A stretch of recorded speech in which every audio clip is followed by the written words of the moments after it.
मेरे प्यारे देशवासियों, मैं गड्डम एबिल जनता Congress party working president Telangana state. मैं आज एक छोटा वीडियो के जरिए मैं देशवासियों के सामने एक संदेश लेके आया हूँ। आज जो संसद में भाजपा सरकार ने 3 अहमियत बिल प्रवेश किया गया है, वो 3 बिलों का मकसद इस तरह से है।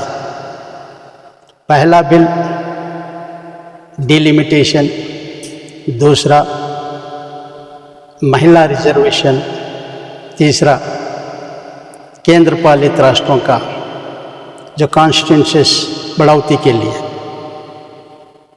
मित्रों, ये तीनों बिल बहुत अहमियत है देश के गणतंत्र के लिए और जनता के लिए भी, और खास कर राजनीतिक दलों का जो कॉन्स्टिट्यूंसीज ही पॉलिटिकल बाउंड्रीज फिक्स करने के लिए।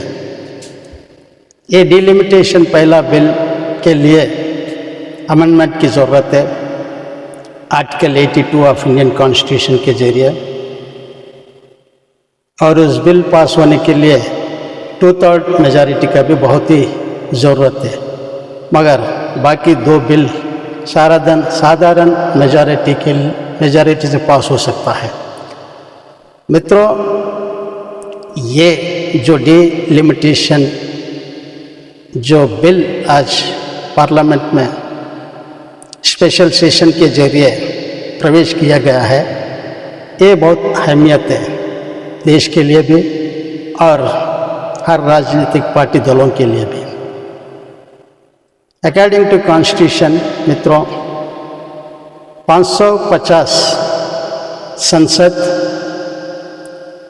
और 500 के अंदर विधायक की लिमिट किया गया है संविधान के जरिए। आफ्टर 1971 सेंसस आज 2026 में दूसरी बार ये डिलिमिटेशन किया जा रहा है। इसके लिए अमेंडमेंट ज़रूरी है और उस अमेंडमेंट के वास्ते ही आज बिल प्रवेश किया गया है डिलिमिटेशन के वास्ते। और ये डिलिमिटेशन कमीशन को खास करके